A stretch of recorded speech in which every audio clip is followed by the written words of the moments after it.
है ना। कितनी सुंदर बात है कि परमेश्वर हमारे बोलने से पहले ही जानता है कि हम क्या बोलने भी वाले हैं। फिर भी वो चाहता है कि हम बोले ताकि हम अपने साइड से एक्सप्रेस कर पाए। प्रभु कर, प्रभु कर, प्रभु कर, तू कर सकता है, तू कर कर कर कर। आपको क्या लगता है आपके 1000 बार बोलने से प्रभु करेगा? कितने साल बीत जाते हैं लोगों को इसी तरीके से रोते रोते, यहाँ तक कि वो प्रश्न करने लगते हैं कि क्या प्रभु वाकई में है या नहीं है। हम जब प्रार्थना करते हैं विश्वास से करते हैं, उसके वचन को हाँ में हाँ रख के करते हैं। अपने जीवन में परमेश्वर को, उसके उपस्थिति को, उसके कार्य को एनकरेज करें। परमेश्वर व्यक्ति है, वो एक व्यक्ति है।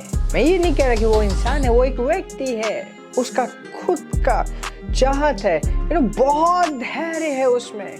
पर अगर आप थोड़ा सा उसे एनकरेज करेंगे, वो 10 गुना ज्यादा हक के साथ आपके जीवन में कार्य करेगा। हम परमेश्वर के पीछे परे नहीं हुए हैं। परमेश्वर इतना प्रेमी है कि वो हम में कार्य कर रहा है, वो हम में है, वो हम में कार्य कर रहा है। सिर्फ इतना ही नहीं, वो हमारे अंदर सही इच्छा जगा रहा है और उन चीजों को पूरा करने के लिए क्षमता भी वो हमें दे रहा है। परमेश्वर का वचन ही वचन है, उससे जो आता है आप कहते हो कि यस यस यस। ये विश्वास आपको दुनिया के ऊपर खड़ा करती है।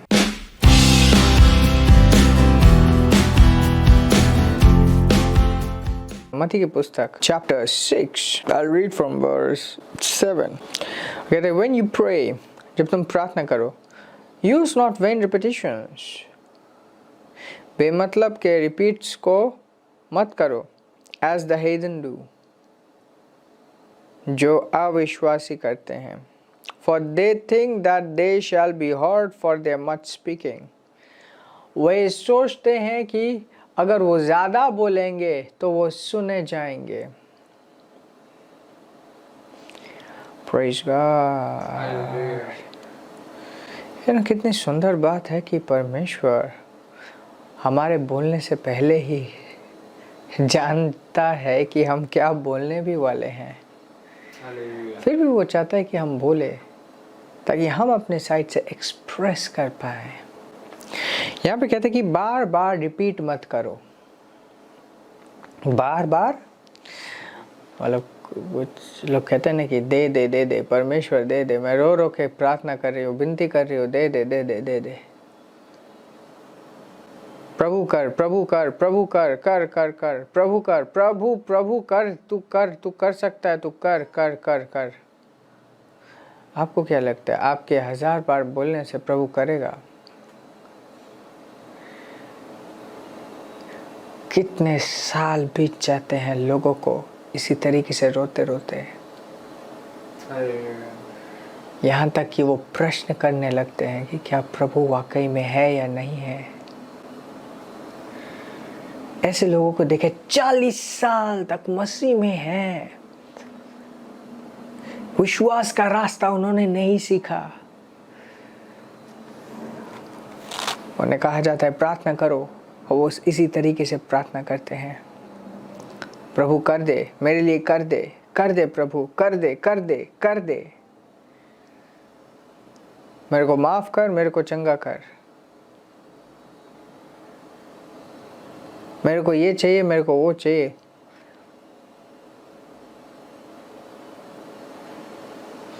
Now, I want to tell you something. क्या आप जानते हो आपको प्रार्थना करने की भी जरूरत नहीं है अगर आप किसी चीज को पाना चाहते हो। आप विश्वास के घोषणाओं से बहुत सारी चीजें पा सकते हो। रादर हम जब प्रार्थना करते हैं, हम परमेश्वर के साथ बातें करते हैं, अपने रिश्तों को स्ट्रॉन्ग बनाते हैं, कंसल्ट करते हैं। और सबसे पहली प्रार्थना जिससे हम शुरुआत करते हैं वो है प्रशंसा की प्रार्थना, धन्यवाद की प्रार्थना, जिसमें हम उसको महिमा देते हैं प्रार्थना के द्वारा कि धन्यवाद पिता तू सुंदर है। Praise God, praise God. है ना। कुछ लोग हैं जिन्होंने बहुत सुंदर सुंदर शब्द सुन लिए हैं, और जब कभी भी उनको आप कहेंगे कि अच्छा आप प्रार्थना कीजिए, इतने सुंदर सुंदर शब्द से वो बोलेंगे, बट वो एक सिंपल रिपीट होगा ना, वो उसे हृदय से मानते हैं ना उसे बोलते हैं, बट बहुत सुंदर सुनने को लगता है। दैट इज नॉट प्रेयर, वो प्रार्थना नहीं है। वो प्रार्थना के कैटेगरी से नहीं आता, वो कोई एक स्टेज परफॉर्मेंस के कैटेगरी में आता है कि आप स्टेज में गए, बहुत अच्छा शायरी सुनाई, सबको सुनने में बहुत अच्छा लगा। We don't do that. Praise God. We don't do that. हम जब प्रार्थना करते हैं विश्वास से करते हैं, उसके वचन को हाँ में हाँ रख के करते हैं। Now, get this clear. हम परमेश्वर के पीछे नहीं पड़े हुए कि हमें परमेश्वर को मनवाना है। इनफैक्ट परमेश्वर हमारी भलाई हमसे ज़्यादा चाहता है। हम परमेश्वर के पीछे नहीं पड़े हुए कि अब अच्छा कब परमेश्वर हमारे ऊपर दया करेगा। उसका अनुग्रह इतना है कि उसने सोचा भी नहीं, मतलब सेकंड थॉट भी नहीं दिया, उसी से पहले परमेश्वर ने अपने पुत्र प्रभु यीशु मसीह को हम सब के लिए बलिदान दे दिया।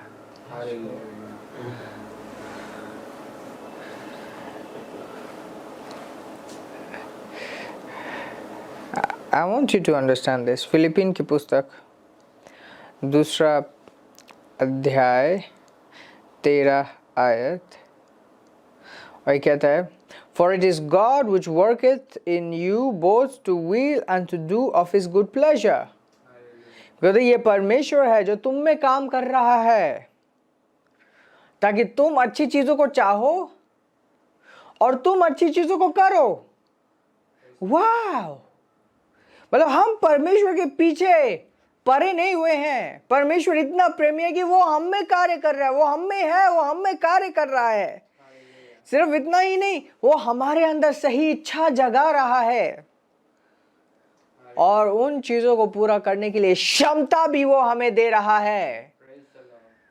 Isn't it better to keep this in your consciousness? क्या ये अच्छा नहीं है कि आप इस चीज को अपने चेतना में रखो कि प्रभु मुझ में कार्य कर रहा है। Praise God. कैसा लगेगा कि अगर आप किसी के जीवन में आप कुछ हेल्प कर रहे हो, उसे मदद कर रहे हो, और वो आपके सामने आके रोता है कि कुछ तो कर, कुछ तो कर, कुछ भी नहीं कर रहा तू। कैसे लगेगा आपको? अच्छा नहीं लगेगा, राइट?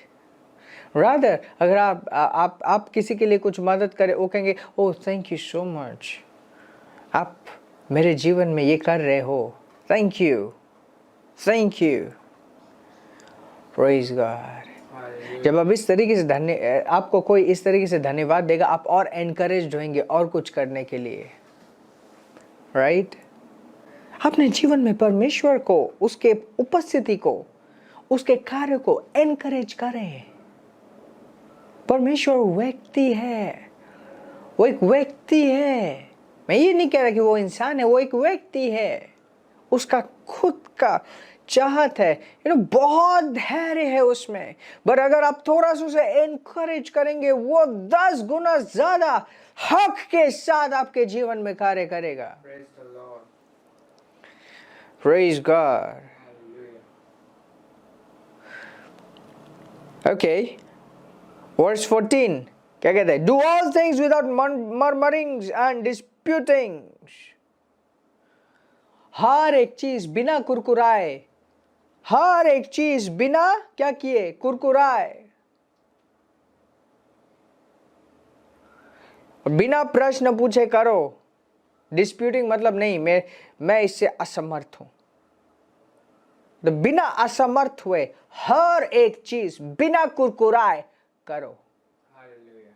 सो इम्पोर्टेंट, बिना असमर्थ हुए, बिना कुरकुराए, बिना असमर्थ हुए, बिना कुरकुराए, डू इट, करो।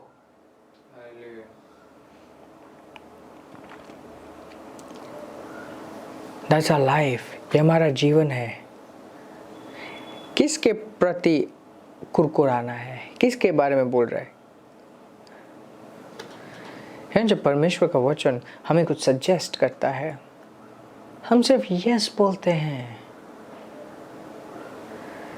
सेम चीज जब पास्टर आपको करने के लिए बोलते हैं, हम सिर्फ यस बोलते हैं, कुरकुराते नहीं है उसके पीछे। ये नहीं पूछ सके हाँ क्यों करे, कैसे करे, किस लिए करे। No, we just do it. Yes, we just do yes.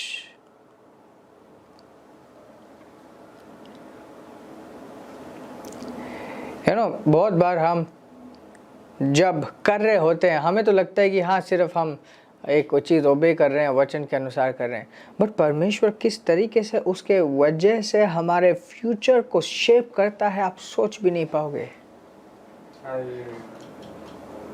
मैंने अपने जीवन में बहुत बड़े बड़े चमत्कार देखे हैं, और बहुत बार परमेश्वर मुझे याद दिलाता है कि तुमने उस समय ये किया था, इसलिए आज मैं तुम्हारे साथ ये कर रहा हूँ। छोटी छोटी चीजों को वो कहते हैं अच्छा तुमने उस समय इस तरीके से किया था, इसलिए आज मैं तुम्हें इस तरीके से बढ़ा रहा हूँ। I've seen it in my life. मैंने अपने जीवन में देखा है। ये कहते हैं कि हर एक चीज बिना कुरकुराए, बिना डिस्प्यूटिंग करो। So simple. लोग कहते हैं कि कितना डिफिकल्ट है, कितना फ्रस्ट्रेटिंग है, कितना मुश्किल है, आज के दिन में क्या हो सकता है, कुछ नहीं हो सकता, लोग ये करते हैं, लोग वो करते हैं, ये है वो है।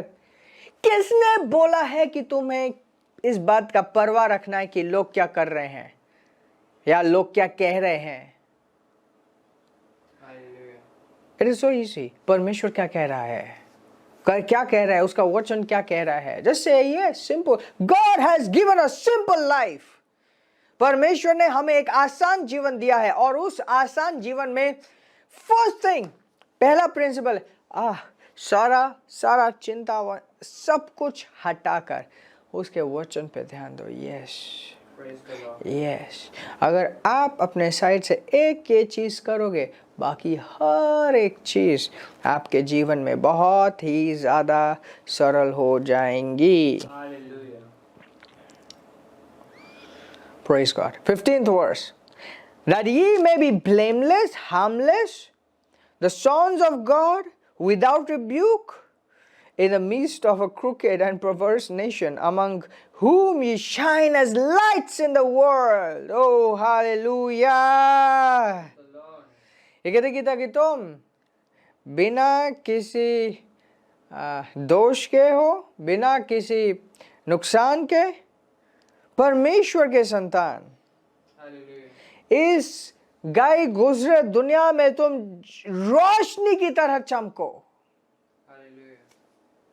इस गाय गुजरे दुनिया में तुम रोशनी की तरह चमको। चमकने का मतलब सिर्फ चेहरा चमकना नहीं होता, ना ही चमकने का मतलब कि अच्छा सबके सामने तुम अच्छे हो। शाइन, रोशनी दूर दूर तक पहुंचती है, रोशनी के किरण दूर दूर तक पहुंचती है। शाइन का मतलब है कि इन्फ्लुएंशियल मतलब आपके वजह से कई हजारों लाखों लोगों की जिंदगी बदलती है। आपके वजह से मतलब जिंदगियां जुड़ी होती है, जिंदगियां उठाई जाती है। Praise God. आप इतने शक्तिशाली होते हो, पावरफुल होते हो, इन्फ्लुएंशियल होते हो। राजा आपके लिए आता है कि कौन है ये, कौन ये उठ रहा है। बाइबल का एक वर्स है, Kings shall come see thy rising, मतलब तुम जो उठोगे, राजा देखने आएंगे कि कौन ये उठ रहा है। Praise God. Now verse 16, that is so important, जो बहुत important है। Holding forth the word of life, holding forth the word of life, that I may rejoice in the day of Christ, that I have not run in vain, neither labored in vain. कहते कि holding forth the word of life, जीवन के वचन को पकड़े रहो, जीवन के वचन को पकड़े रहो, ताकि मसीह यीशु के दिन मुझे खुशी हो कि मैंने बिना किसी मतलब मेरा परिश्रम व्यर्थ नहीं गया। मेरा जो भागना है, मेरा जो परिश्रम है, जो मैंने तुम में दिया है, ये व्यर्थ में नहीं है। Now that's very important जो यहाँ पे कहता है। ये कहता है कि holding forth the word of life, वचन को पकड़ के। कौन सा वचन? जीवन का वचन। कौन सा जीवन का वचन है? परमेश्वर का वचन है जीवन का वचन। क्योंकि जीवन का जो करता है, जीवन का जो सृष्टि करता है, वो कोई नहीं, एकमात्र परमेश्वर है। जीवन एकमात्र परमेश्वर से है। Life is only from God. Life is only from God. Praise God. इस वचन को पकड़े रखो। Now quickly I'll show you Hebrews chapter 12 verse 2.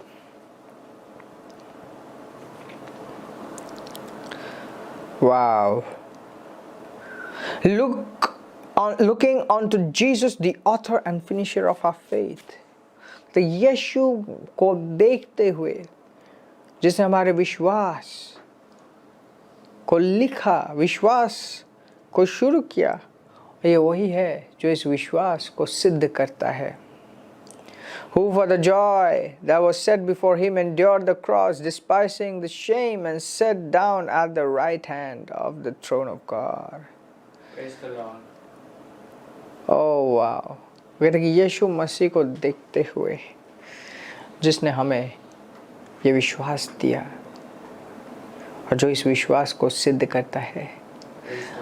और ध्यान दीजिए यीशु मसीह कौन है? परमेश्वर का वचन। और जब पृथ्वी में था, कहा गया कि ये परमेश्वर से जन्मा परमेश्वर का वचन है जो देहधारी है। आज हमने उस वचन, सुसमाचार के द्वारा उस वचन से विश्वास आया, हमने उसे ग्रहण किया, हमने अपने जीवन में उसे पाया, देखा, उसके साथ संगति की। वो कहते कि उसी वचन को देखते रहो, उसी वचन को देखते रहो। हाँ, सो इजी है ना। जीवन में अगर एक चीज हमें करना है, वो क्या है? वचन को देखते रहना है। That's it. Praise God. है ना। दुनिया में वैसे बहुत से स्मार्ट लोग होंगे जो सोचते हैं कि वे बहुत स्मार्ट है, और मैं कहना चाहता हूँ कि स्मार्टेस्ट वो है जो वचन को पकड़ के सही से खड़ा है। That's it. क्योंकि उसके बाहर कोई बुद्धिमत्ता नहीं है। परमेश्वर के बाहर कोई बुद्धिमत्ता नहीं है, किसी भी तरीके से कोई बुद्धिमत्ता नहीं है, बाकी सारी मूर्खता है। Praise God. Hallelujah.